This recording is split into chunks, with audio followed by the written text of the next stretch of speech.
E dando continuidade, né, a essa questão da Lei Brasileira de Inclusão, daquilo que o poder público precisa assegurar, criar, desenvolver, implementar, incentivar e acompanhar e avaliar. Ruth, quanta coisa que o poder público tem que fazer? Sim. Poder público, gente, tem que fazer muita coisa. E na maioria das vezes o poder público somos nós. Nós somos a voz do Estado na escola. Então precisa ver a questão da formação e disponibilização de professores para o atendimento educacional especializado, o AEE, que ocorre na sala de recursos multifuncionais, de tradutores e intérpretes de Libras, de guias, intérpretes e de profissionais de apoio. Aí, na lei que a gente vai ler da nova legislação, que trata, né, desses profissionais, que seria o decreto 7611, que já citei hoje, uma nova lei federal, nós vamos ver as qualificações desses profissionais, que mudou, acesso à educação superior e à educação profissional e tecnológica em igualdade de oportunidades e condições com as demais pessoas. Mas como igualdade de oportunidades são pessoas com deficiência? Quando eu falo da reserva de vagas para a pessoa com deficiência, eu estou dando igualdade de oportunidades. É igual quando eu falo muito da questão racial nas reservas de vagas para pretos e pardos. Aquilo que foi usado para me atrapalhar, vamos pensar, na reserva de vagas, o racismo, reserva de vagas por questões raciais. O racismo, às vezes para o indígena também. E para a pessoa com deficiência, a sua deficiência, aquilo foi usado para me atrapalhar, certo? Eu não tenho deficiência não, viu, gente? Só no caso dos pretos e pardos aqui que eu me enquadro em reserva de vagas. Foi usado a vida para me atrapalhar, certo? Na questão do mercado de trabalho, o que me atrapalhava vai me ajudar. É uma contrapartida. Falando assim, trazendo essas questões de reserva de vagas para uma questão racional. Então, essa que é a igualdade de oportunidades. Claro que se eu citei o caso da aluna surda que passou no concurso, ela teve o direito de entrar num concurso como professora, ter um salário de professora. Mas surda é incompatível ela conduzir uma sala de alfabetização. Não vai conduzir a sala, vai fazer tarefas correlatas. A questão da deficiência intelectual, eu entendo o seguinte, que não vai ser dada, vai ser como o caso da surda. Não vai ser dada uma tarefa que a pessoa não possa realizar, mas vai ser dada a condição daquilo que ela tem o potencial dela exercer. Inclusão em conteúdos curriculares em cursos de nível superior de educação profissional, técnica e tecnológica, ou seja, lembra que eu falei dos cursos que não são de magistério? De temas relacionados à pessoa com deficiência nos campos de conhecimento. Então, se eu estou num curso de arquitetura, por exemplo, é a questão da acessibilidade. Acesso da pessoa com deficiência em igualdade de condições a jogos, atividades recreativas, esportivas e de lazer no sistema escolar. Então, por exemplo, tem um festival de atletismo, tem todo um aparato do município para que aquela criança se encaminhe e participe do festival de atletismo conforme a condição que ela puder. Mas ela vai no grupo e as atividades têm que ser adaptadas. Acessibilidade para todos os estudantes, trabalhadores da educação e demais integrantes da comunidade escolar, as edificações, ambientes e atividades concernentes a todas as modalidades, etapas e níveis de ensino. Então, se eu estou falando de atividades, são as atividades curriculares, as atividades dentro do ambiente escolar, porém, eu não posso falar assim, nossa, nós vamos passear lá na cachoeira.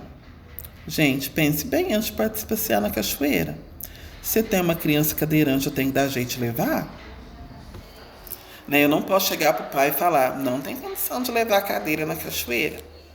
Certo? Porque eles têm que ter todas as oportunidades. Oferta de profissionais do apoio escolar, né? Que é aquilo que eu falei, que estamos estudando a modificação da legislação. um ponto principal que fala que é uma política de permanência não só da pessoa com deficiência, mas de todos os estudantes, a articulação intersetorial na implementação de políticas públicas. O que é uma intersetorial?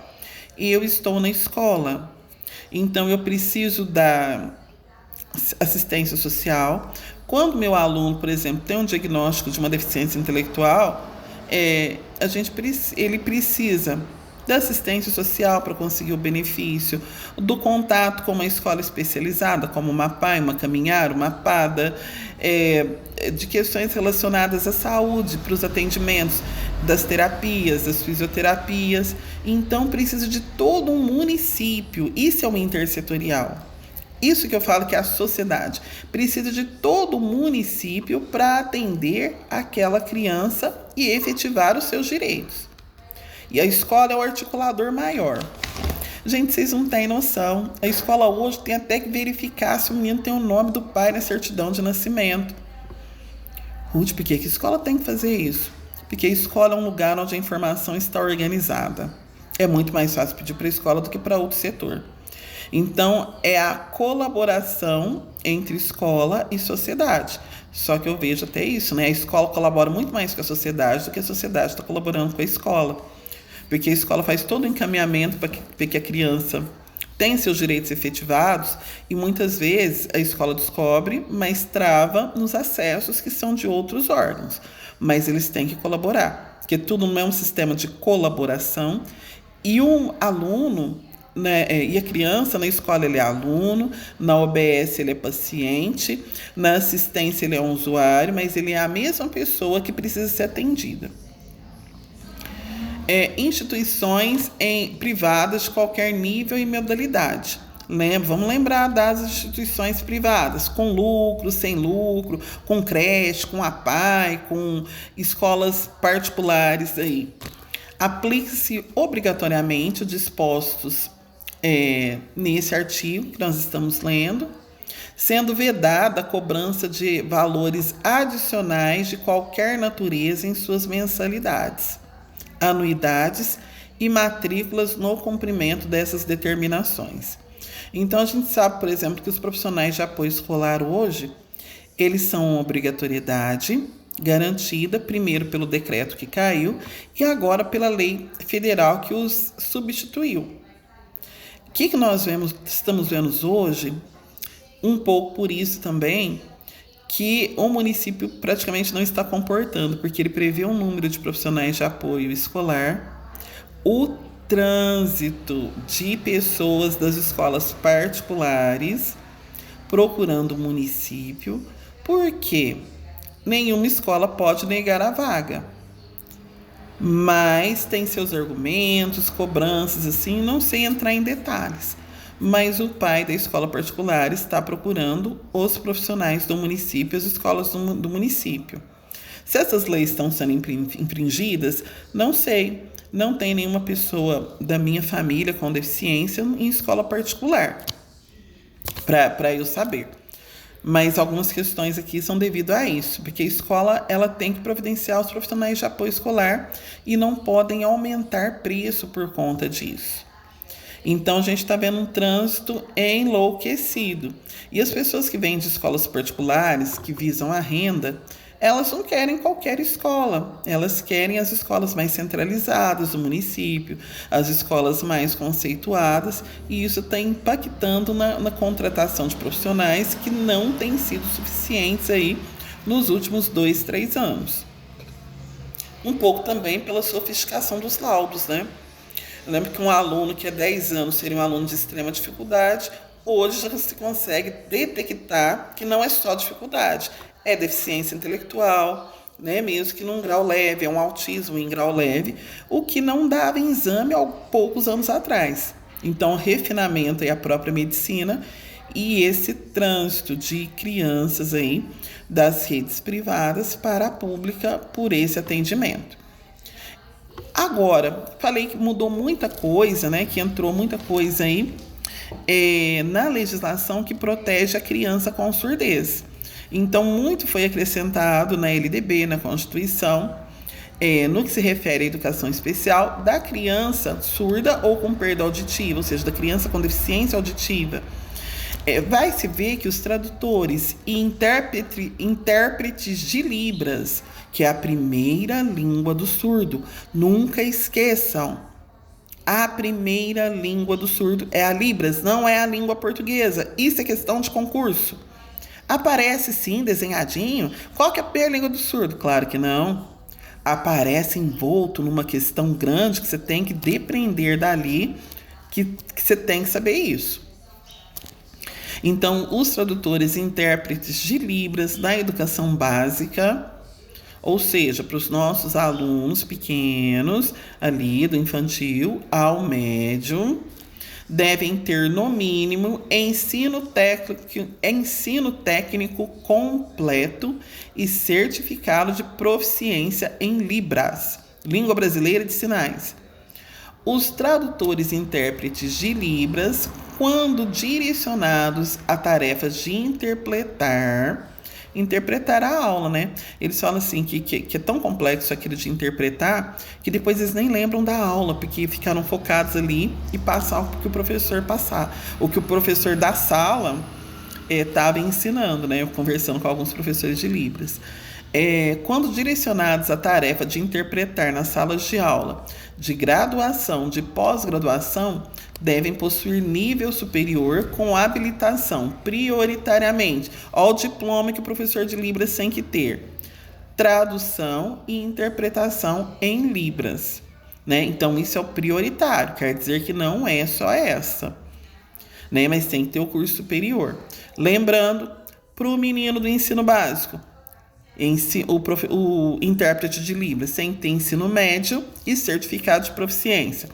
Ensino superior, curso superior, prioritariamente em tradução e interpretação de Libras. Se caiu lá, é obrigado ter curso de tradução e interpretação? Não é, mas é o prioritário. Se não me engano, quando não tem o curso de tradução e intérprete, é o de letras, né? Não saberei falar aqui de cara limpa, assim, sem olhar em algum lugar. Ingressa em cursos superiores e profissionalizantes. Como que é?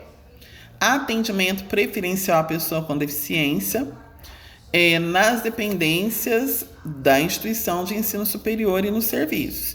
Então, a pessoa com deficiência, ela é prioridade? Lá no curso superior, ela também vai ser. No curso profissionalizante também. Quando fala em prioridade, até assim, se tem uma fila de espera, em algumas situações ele é passado na frente. Porque é prioridade. Não passa na frente na fila, né, do banco e tal. Disponibilização de formulário de inscrição de exames com campos específicos para que o candidato com deficiência informe os recursos de acessibilidade e tecnologia assistiva necessários para a sua participação. Vocês já viram quando a gente se inscreve em concurso e a pessoa com deficiência? Aí, gente, não, né? Mas eu penso que se colocar que vai abrir um campo para colocar tudo isso.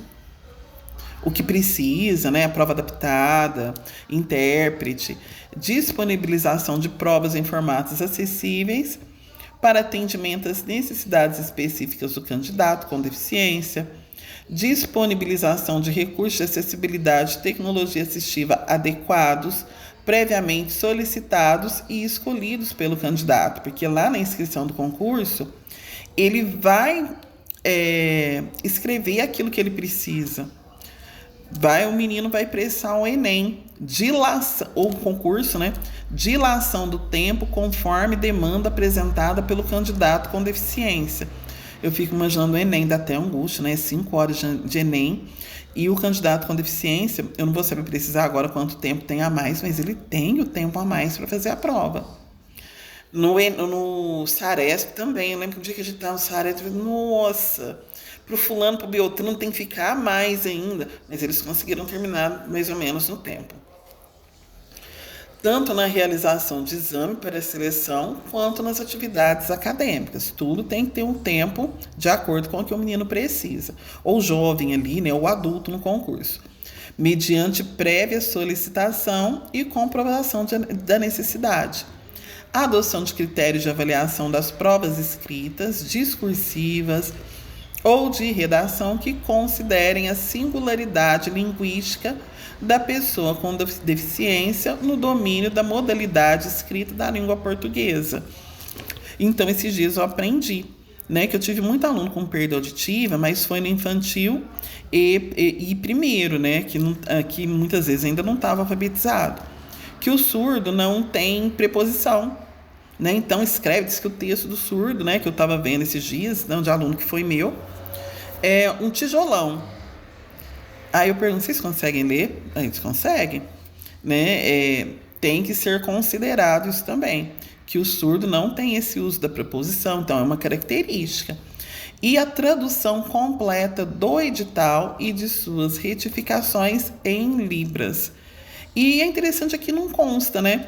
Mas se for para o cego, né? Para a pessoa com deficiência visual, no braille. Tudo que tem no Libras tem que ter no braille, mas aqui não é citado. Mas eu acho que ficou muito gritante nos últimos anos a questão do surdo. E as atualizações nas legislações foram muito feitas para o surdo. Mas penso que isso cabe para o cego também e é um bom senso que devemos ter, tanto no concurso como na prática.